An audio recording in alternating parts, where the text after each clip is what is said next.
All right, guys, so it seems like unfortunately this battle is coming to an end. Doesn't look like Drake or Kendrick are going to send any new shots at one another. So what we're going to do in this video is go through each record and break down which tracks are really the best, why they're the best, break down the lyrics and bars in each of these records, and look at who made the craziest predictions within their diss tracks on how this beef would actually end. And don't throw too much hate in the comments because some of my opinions might piss you guys off. And with that being said, let's jump into it. All right, so at number 10, the absolute worst diss song that has come out of this entire battle is going to be Drake's Tailor-Made Freestyle featuring AI vocals from Tupac and Snoop Dogg. Now, when Drake initially dropped this song, he had done a very good job at shifting the public narrative to believing that he was in the lead in this entire battle, that he had Kendrick Lamar shook, that Kendrick was scared to drop something. And this song was kind of like a victory lap where he was kind of emphasizing those sentiments and really just taunting Kendrick in many different ways. Now, the use of AI in this song, more specifically the Tupac vocals, were deemed as very disrespectful by the general public. Most people thought it was a distasteful way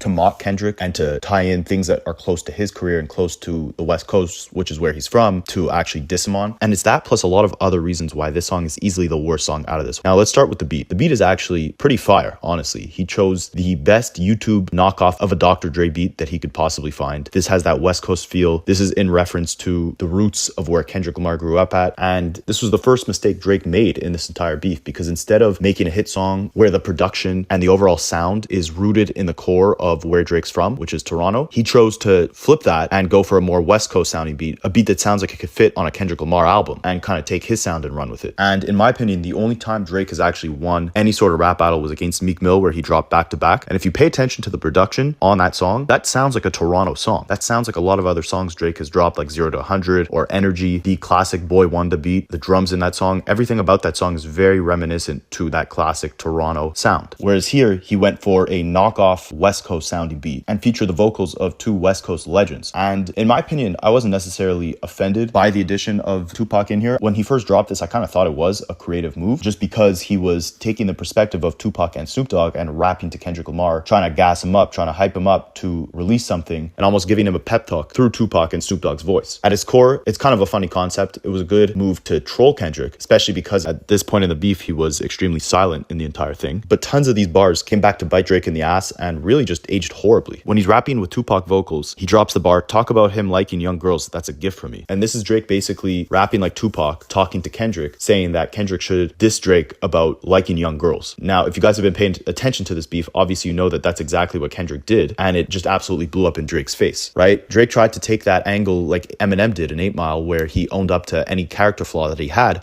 so that his opponent had nothing to diss him on. But in this case, with allegations as serious as being a PDF file, there's no amount of owning up to those flaws that you can do to withstand the blow of your opponent actually using those flaws against you. Then he goes on to say, "You asked for the smoke, now you seem too busy for the smoke. I won't lie, the people confused. Now you about to give this shit another week." And in this part of the song, Drake is basically taunting Kendrick for taking his time to release his next diss track, which would have ended up being Euphoria. What's so funny about this is Kendrick Lamar dropped like that, and it took Drake a very considerable amount of time to respond to that. Once he did respond to that, only a couple days later was he taunting Kendrick for not saying anything back and being silent. It took Kendrick less time to respond to Drake than it did for Drake to initially respond to Kendrick. But somehow Drake in this song specifically was painting the whole narrative that Kendrick was taking his time, he was too scared to drop. Taylor Swift at the time was releasing an album. Kendrick didn't want to put out any diss tracks because her album would take the attention away from his songs. It was just a horrible narrative that aged extremely poorly, because in the end, yeah, Kendrick took his time, but he took less time than Drake, and he came back with like 4 diss tracks and absolutely smoked Drake. And he was using the exact same character flaws to diss Drake that Drake was telling him to use. So Drake was literally feeding him the bait, putting this beef on a silver platter for Kendrick to win, and embarrass himself horribly in the process by using Tupac's vocals, getting threatened with lawsuits from Tupac's estate, and pretty much pissing off the entire West Coast by making this extremely distasteful song. And beyond just that, there's nothing that sticks with this track, right? The bars aren't scathing enough. The wordplay isn't intricate. The only bar I remember from this is when he says, "I'm really about to come around the Lang Gang and let my bowels move," basically saying he was about to take a crap on Kendrick Lamar and his entire record label. I thought that was kind of funny at the beginning, but really when you look back on this track, there's nothing that stands out about it. The bars are are half-assed, the bars are mid, the production doesn't suit Drake. Basically a troll record where Drake is taunting Kendrick for not responding, where Drake is trying to predict what Kendrick is going to say to diss Drake. And in the end, this aged horribly because Kendrick just came back with a hit song dissing Drake for the exact same things that Drake was telling him to diss him about. And while Drake is making fun of Kendrick for taking his time to drop his diss records, Kendrick ends up coming and responding to Drake with like 4 tracks. And because of how poorly this track aged, this is by far the worst track in this entire beef. But let's move on to the 9th worst track in this entire beef, which is going to be another Drake song, and that is Push-Ups. Now, this is where I might get gassed in the comments, but this song was really not all that to me. I was expecting Drake to come back with a back-to-back massive hit type of record, especially because this was the response to Like That by Kendrick, Metro Boomin, and Future, which was a massive record with amazing production, witty bars, amazing hook from Future. That was a memorable hit that will stand the test of time. I think Drake tried to replicate that with Push-Ups by making a more club-focused banger, but in my opinion, it just falls flat, and you could even see by the streams, Push-Ups is getting the least amount of streams out of any of these diss songs that have come out of the entire battle. Now, where I will give this track credit is Drake is great with the one-liners. The whole drop and give me 50 angle, I think that was great at the time, but has also aged extremely poorly because Drake is basically making fun of Kendrick for being in a horrible record deal where he has to give 50% of his profits to Top Dog Entertainment, his record label. But Kendrick flips that whole narrative with already publicly known information that Pusha T has used against Drake, saying that Drake is signed to Lil Wayne, who's signed to Birdman, whose label is signed to Universal. So basically, Drake is signed to 3 different labels. So obviously, if Kendrick is getting ripped off by his record label, you can only imagine how much money the 3 record labels that Drake is signed to are taking from him. And beyond just that, while Drop and Give Me 50 served as a catchy one-liner, Kendrick came back with way stronger one-liners like A Minor and Certified PDF File and OV Ho. Like, Kendrick outdid Drake on making a club banger, making one-liners that last and stick, whether it's on TikTok, whether it's in the clubs, in your car. He just made a better club banger than Drake tried to do with this record. And beyond just that, the biggest problem, in my opinion, with this track is how Drake, again, tried to paint this entire narrative, tried to reshift the focus of this entire beef to not just be about him versus Kendrick. That's what this beef was at the core. Kendrick came out on Like That, dissing Drake intentionally, directly, very obviously going at Drake. All Drake had to do was make this a 1v1 with Kendrick. No one wanted to hear Drake going at Future, going at Rick Ross, going at The Weeknd or Metro. From the beginning, this should have just been kept as a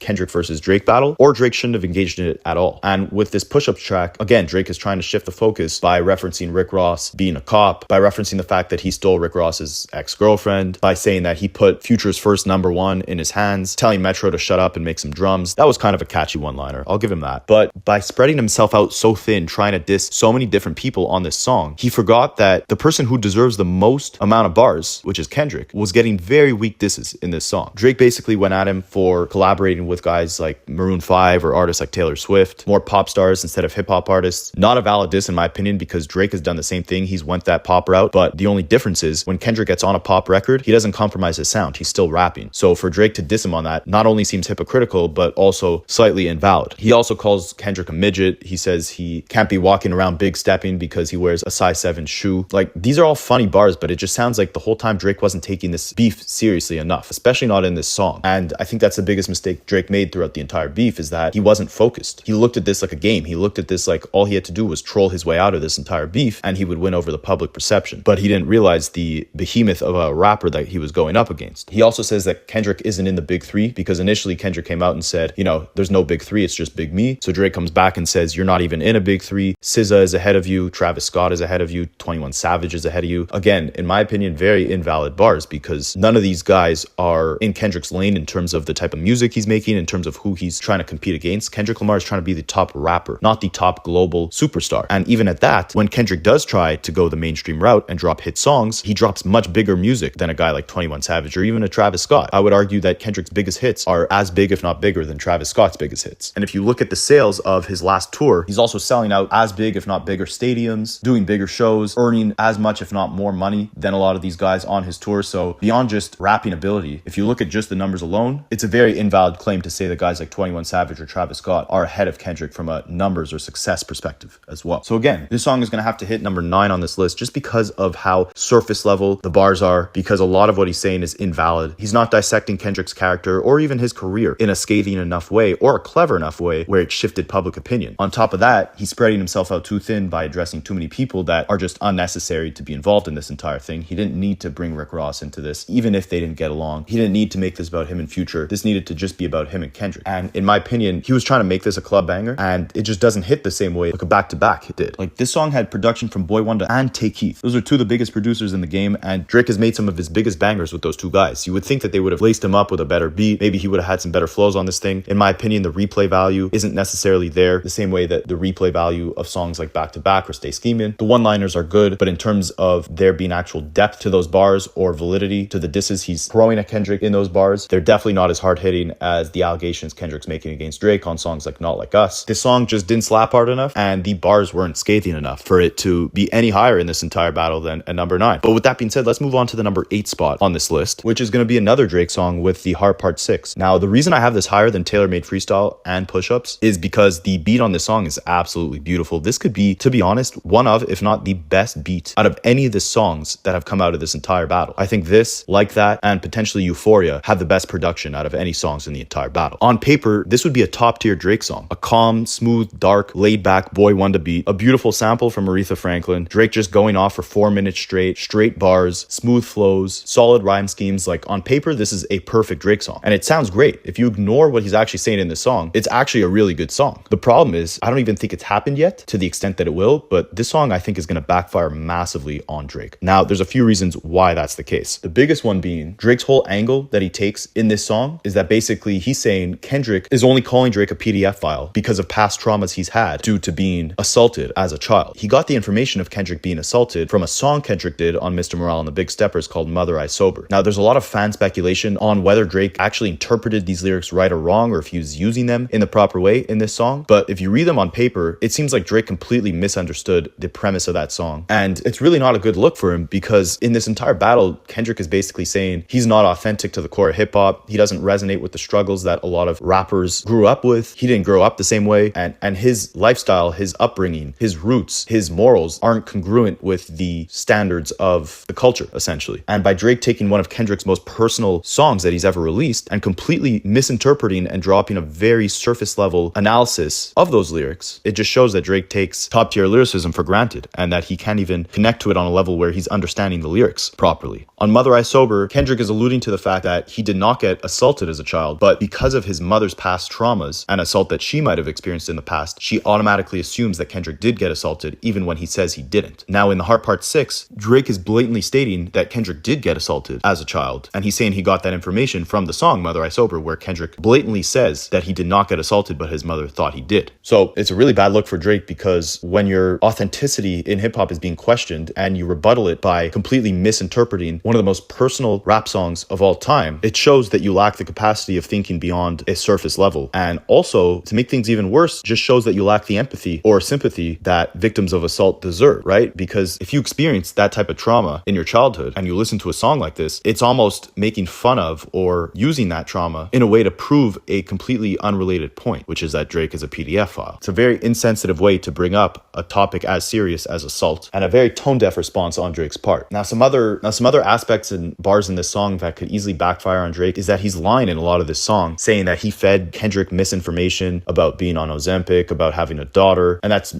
information that Kendrick used in other diss songs against Drake. But literally 3 days after this song came out, it was revealed that it wasn't Drake that fed Kendrick this information. It was someone who actually stole Drake's briefcase and found those Ozempic prescriptions. So Drake is lying about feeding Kendrick this information when really it came from someone who stole that information from Drake. Shows that not only are you lying to paint yourself in a better light in this entire beef, but you're also showing that your opponent has been telling the truth this entire time, and that it's you who's had leaks in your camp and have had people stealing from you. Now, by far the worst thing that Drake did in this song was add fuel to the flames on all the PDF file allegations made against him, using horrible rebuttals saying that he promises he would have been arrested by now if he actually was engaging with minors, which is completely untrue. That's like saying if I stole from the gas station, I would have been arrested by now. No, there's a million factors that come into play, and Drake is super rich. If there was allegations made against him, he could pay millions to lawyers to fight that in court. We've seen that time and time again with guys like R. Kelly or Jeffrey Epstein, many other predators in Hollywood who have used their money to make their cases go away. So horrible rebuttal on his end, and beyond just not providing any sort of proper defense to these allegations, Drake is just bringing more attention to what's already the biggest topic right now in hip hop. Kendrick made a #1 smash hit calling Drake a PDF file, and Drake is just putting more attention on it by going on the defense on this song. And instead of distracting the public, he's emphasizing these allegations even more with horrible defenses. Then he goes on to name drop young women who Kendrick didn't even bring up, to say that he had no involvement with them, which is like, why are you bringing up random people that Kendrick didn't even bring up into this? You're just bringing more attention onto something that you should want no attention attention on. And he's saying he knew that Kendrick would take this Epstein angle. Like, why did you know that? Why did you have a hunch that that was going to be what Kendrick brought up? It just makes Drake sound even more guilty in all of this. Not saying that he is, but if someone makes these allegations against you, the last thing you should try to do is say, I knew you were going to say that. Makes you look guilty. So again, these bars are just Drake trying to do damage control, which is something we've really never seen Drake do. We've never seen him so defensive against another rapper, trying to desperately uphold his image. And beyond at a surface level, this track having beautiful production and having good rapping from Drake, when you actually dissect these bars, they do nothing except for blow up in Drake's face, make him seem like an extremely insensitive, inauthentic person. And he's quoting a Kendrick song where he didn't even understand or dissect the lyrics deep enough to provide an accurate summary of what Kendrick was saying in that song. So if this list was which diss track was the worst for whose career, this would by far be at the top of the list. But because it actually sounds good as a song, it's not going at the bottom of this list. But I do think it is the 8th worst diss track because of how terrible of a job Drake does in this song at trying to defend himself, which he shouldn't have done in the first place. But on paper, it does have some redeemable qualities within its production and the flows that Drake's using. So for that reason, it's not going to make the absolute bottom of this list, but it is going to come in at the 8th worst diss track of this entire battle. Now let's move on to the 7th best diss track, 616 in LA. Now, this is a beautiful song with the Al Green sample in the production to the character reflection that Kendrick is doing. All in all, this is the type of Kendrick I like to see. He's not too crazy on attack mode. He's not trying to troll Drake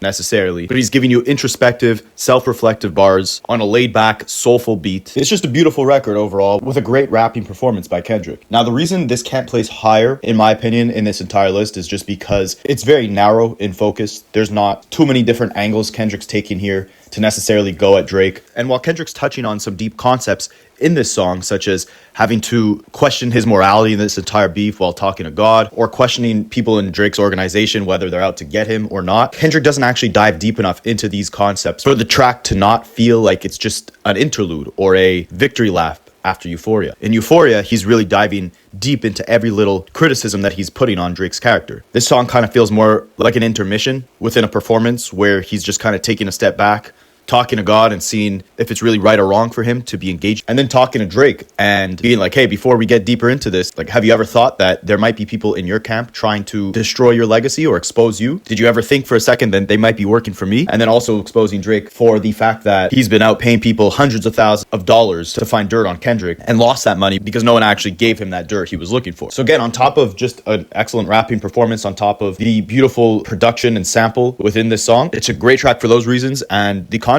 Kendrick's touching on are great as well. But he almost took the same approach Drake did with Tailor Made Freestyle, where this was almost just like a victory lap or an extra intermission before the actual showdown started. All these concepts he's talking about, he kind of just briefly covers them, doesn't go too deep into detail on, you know, Drake paying money to find dirt on Kendrick, or OVO working for Kendrick, finding him information, or his moral qualms with actually partaking in this beef. But still an excellent track, and this is actually the type of sound that I wish Kendrick focused on more of on Mr. Morale and the Big Steppers. For someone who flows so smoothly on these soulful records, I feel like we don't get enough of that from Kendrick. So 616 in LA, great track, and that's going to lead us into the 6th best record out of this entire battle, which is going to be 7 Minute Drill. Now, you guys might hate me for ranking this song this high, especially with how it's aged. I mean, it aged horribly, obviously, not only because J. Cole apologized for even releasing it, but he also deleted it off streaming platforms. So he didn't even give it time to age. He just tried to wipe it from existence. Beyond that, a lot of the bars themselves aged horribly because for a lot of this record, J. Cole's talking about how Kendrick fell off. He's talking about how Kendrick's last album was tragic. And funny enough, right after he released this song and this whole battle ensued, Kendrick's last album saw a 300% increase in daily streams, meaning that he's only gotten more popular. That album has only gotten bigger since this whole battle started. So a lot of lyrics from that song have aged horribly. Obviously, him saying that Kendrick's arms might be too short to box with the God is just horrible when we reflect on this entire thing, because J. Cole was obviously too scared to actually box with him after this first round. But there are a lot of redeemable qualities to this song. Each artist's performance in this entire beef, if you strip the subject matter of these records completely and just factored in the actual flows these artists are using, the production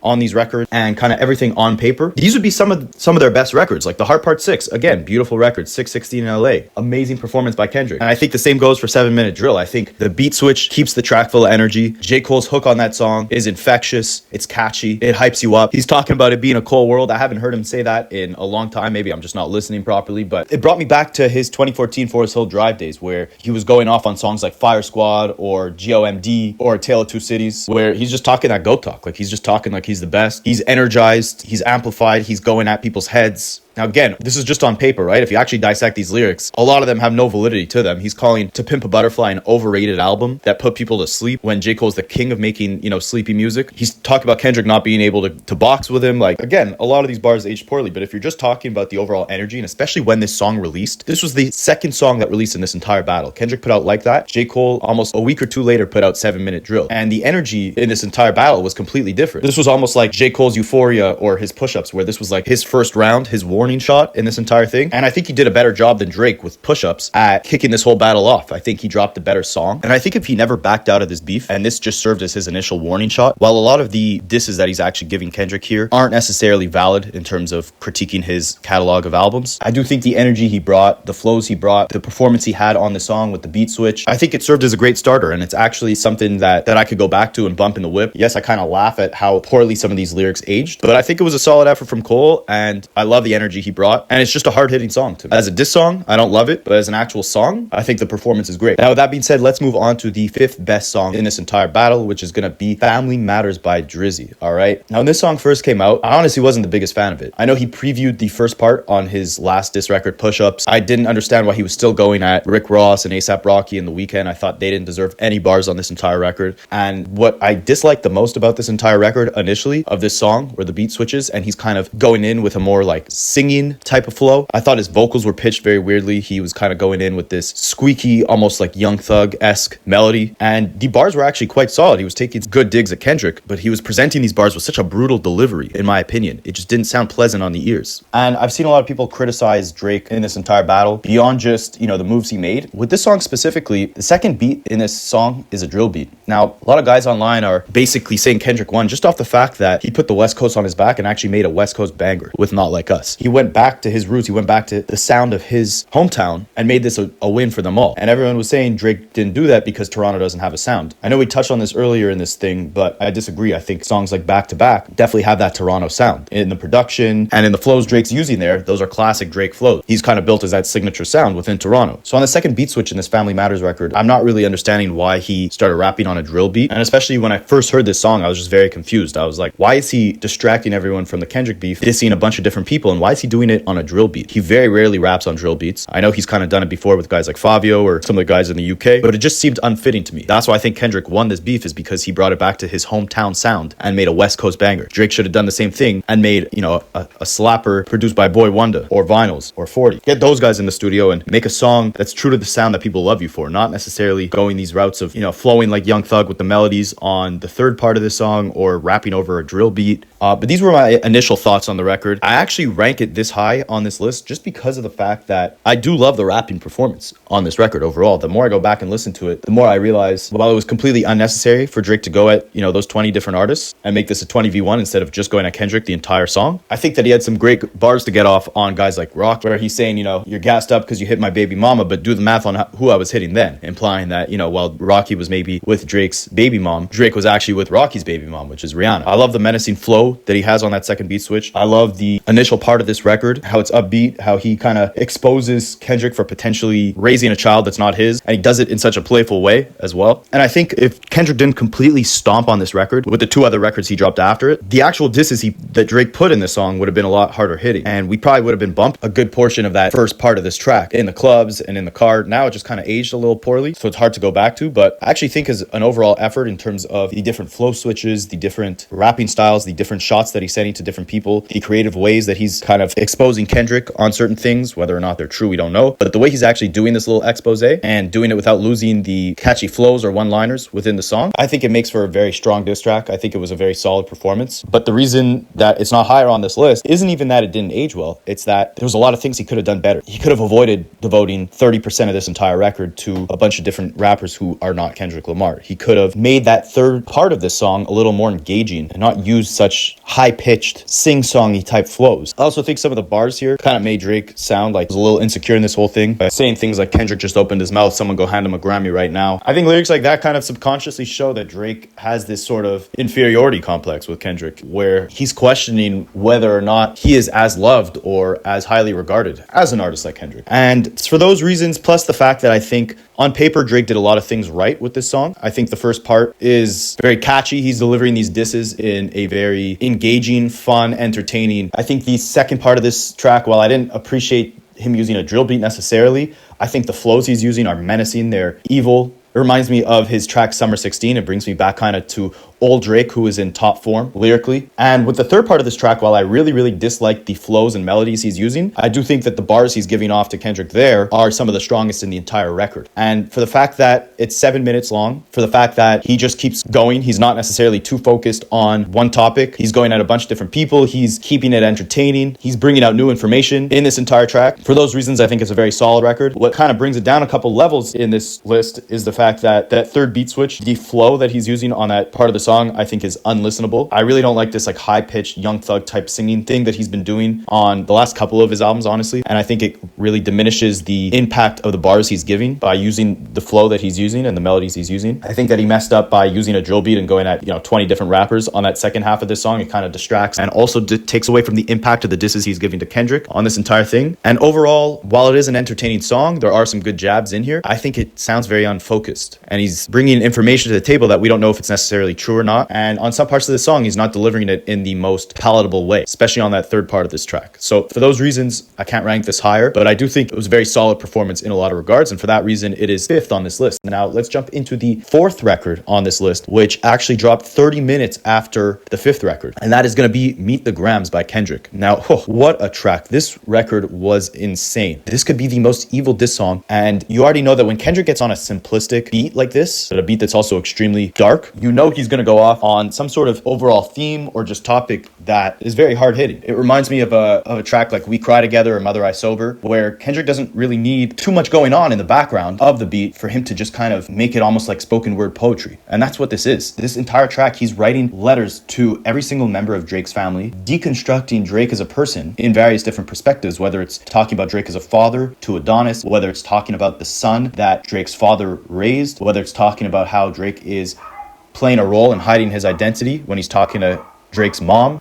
And then he finishes the entire track by talking to Drake himself, coming full circle on this entire character deconstruction. Now, Rick Ross made a great point. He said, if Andre 3000 were to ever drop a diss track, this is what it would sound like. It would be full of psychoanalysis. He would deconstruct his opponent's character. The person is writing letters to the opponent's entire family. So it's groundbreaking for those reasons. And while he did try to expose Drake for having a hidden daughter on this record, which Drake pretty much confirmed it, and even if you don't take his word for it, there's no real proof. But in terms of just a concept record itself, this is one of the most creative ways that you can diss someone. And Kendrick really warned Drake to not bring it into family, because he could go very deep into Drake's family. And that's exactly what he did. I mean, if Drake goes back and listens to any of these records that Kendrick released, this one would definitely sting the most. It accomplished exactly what a diss track should do, which is just break down your entire reality. He's literally talking to everyone within Drake's closest circle, talking to his mother, his father, his son. Then he talks to Drake directly. He attacks Drake's character from all angles. Now, as a record, this is not something you can kind of go back to and listen to casually. It's very hard hitting. The lyrics are extremely dark, evil, and just deep in general. And for those reasons, it's kind of hard to rank this higher on the list, because as creative of an approach that this is, the best diss records that we remember are stuff like No Vaseline or Hit 'Em Up or Ether, where there's memorable one-liners and replay value to the point where these songs are still played 20, 30 years later. A record like Meet the Grams does not necessarily have that. But that wasn't the point of it, right? It was to basically distract everyone from Drake's Family Matters record and dissect Drake's family life a lot deeper than Drake did to Kendrick on that Family Matters record. And I think he definitely accomplished his goal there very well. But because of the fact that I don't see this song having necessarily any staying power, and because the biggest claim that Kendrick made in the song, which is that Drake had a daughter, is likely not true, the impact of this record didn't hit the same as he probably hoped it would. So for those reasons, Meet the Grams is number 4 on this list. Now at number 3, we have the record that kickstarted this entire battle off, which is going to be Future, Metro Boomin, and Kendrick's record, Like That. Now this is an exceptional song. When I heard the snippet of the song, without even knowing that Kendrick was on it, I was saying this is going to be one of the songs of the year. We don't have to go into Future's performance or the production too much, but that's what really won me over on this record initially, and why I have it so high is because I think this record can be played in any setting, and we've definitely seen that in its chart performance in the last 2 months. This record has been number 1, still in the top 10. It's still being played all over social media, all over the clubs. This record will last for years to come, and for good reason. I mean, Future has a bouncy flow, an infectious hook. Metro Boomin flipped that sample perfectly. The beat just feels like ear candy, and he's bringing bringing back some vintage sounds and putting a modern twist on them, which was, in my opinion, just exceptional. And then we get into Kendrick's actual performance in the track. It feels like so long ago that I heard this for the first time. And at the time, Metro and Future didn't have the features listed on this album. So you didn't know that Kendrick was coming in on that verse. And once he says the words first person shooter, oh, I knew it was over. I knew this was going to kickstart one of the most revolutionary rap battles we've ever seen. And this was his warning shot, definitely. But just the way that he constructed this entire verse, whether it was picking at Drake's legacy by comparing him to Michael Jackson, or about the bars, the 10 out of 10 surrounded by all the 9 out of 10 rappers around him, and K in reference to Kendrick being K Dot.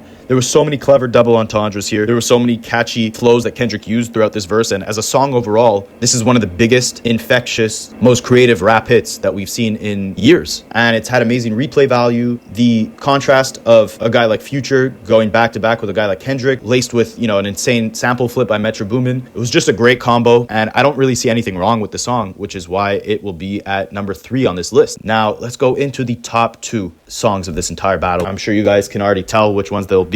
At number 2, I'm going to have to go with Not Like Us by Kendrick. Now, the reason that this song is this high is almost self-explanatory. I mean, if Kendrick was trying to take the crown for best rapper, which is what he said on Like That, which is that there's no big 3, it's just Big Me. If that was his goal with an objective with this entire beef, then he most definitely accomplished that with Not Like Us. Not Like Us proves that he is just a different breed. He's in another league. And that's because of the sheer fact that after getting more bar-focused lyrical performances like 616 in LA or Meet the Gram, getting a quick warning shot on Like That, getting a song like Euphoria where he's just kind of barring Drake to death, he topped that all off with an absolute banger in Not Like Us, which showed that he can kind of be as versatile as Drake, put out hits at the same magnitude as Drake, and compete on that same level and take the crown by having the entire world chant these disses about you, chanting that you're a certified PDF file, chanting the A minor line, having all these quotables like OV Ho. And you top that off with an incredibly bouncy West Coast beat from DJ Mustard, a catchy, repeatable chorus, an insane third verse where he's breaking down Drake's motives by collaborating with Atlanta rappers that he's collabed with and comparing that to slave owners taking advantage of slaves in Atlanta hundreds of years ago was, again, another beautifully creative way to attack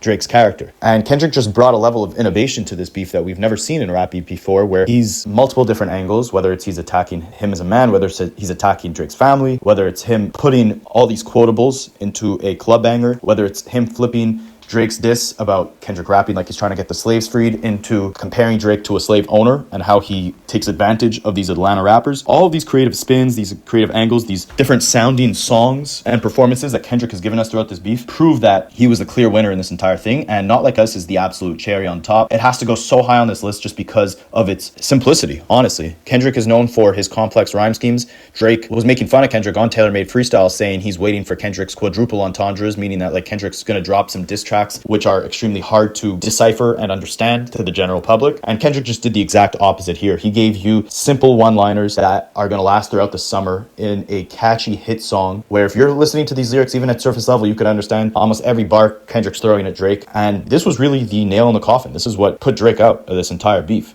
And I haven't stopped playing the song. It bumps in the whip. It goes crazy in the club. You've seen it all over TikTok. That third verse where Kendrick calls Drake a colonizer and not a collie on that entire narrative, the angry type flow that he has on that second verse where he's talking about it, there being all eyes on him and him sending it back up to Pac, like that was one of the catchiest pockets I've ever heard Kendrick rap in. And for all these reasons, this has to be super high up on this list. Exceptional rec, massive hit, will go on to stand the test of time. When it's all said and done, we'll be looking at this as a top tier diss track with the likes of an Ether or a Hit 'Em Up. And when you have little girls on TikTok chanting that you're a certified PDF file, you put the nail in the coffin. You officially won. And that's what this track accomplished. And for that reason, a 10 out of 10 diss track and easily one of the top moments to come out of this entire battle. Now, while it is one of the greatest records to come out of this entire battle, it does not beat the number 1 record on this list, which is going to be Euphoria, also by Kendrick Lamar. Now, to me, I knew right away we were in for something insane. From the moment he starts rapping on that calm beat, talking about Drake's superpowers being neutralized, basically saying that person that you think he is, he's been an actor this entire time, he's now spiraling, his superpowers are wearing off, and you're seeing that basically he isn't who we thought he is. And then going into basically 6 minutes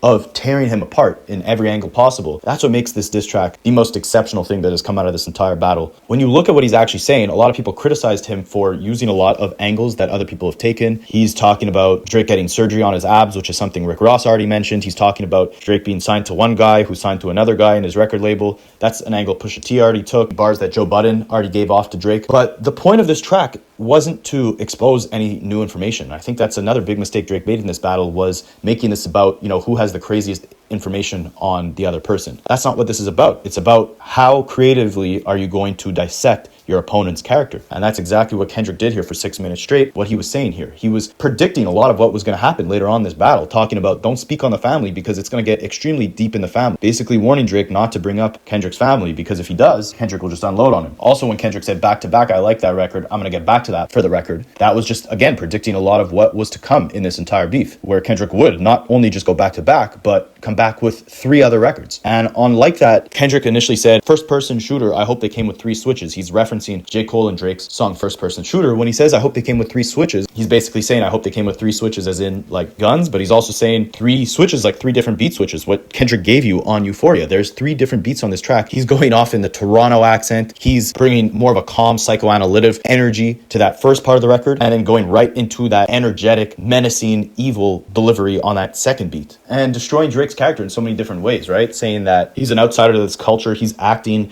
he's stealing his swag from guys like Lil Yachty, he's posing up against Sexy Red, and that's really his competition is, you know, female rappers or just females in general like that. He's talking about how Drake doesn't really like women, which can be in reference to recent records. He's talking about Drake being a horrible father or just not being there for his son. And while, yes, he's using a lot of the same angles we've heard before, he's crafting these bars in such an energetic, and such a unique way where you almost can't hold back but be entertained. It's like a theatrical performance. He's literally attacking various different angles of Drake. Drake the parent, Drake the artist, Drake the actor, Aubrey the human.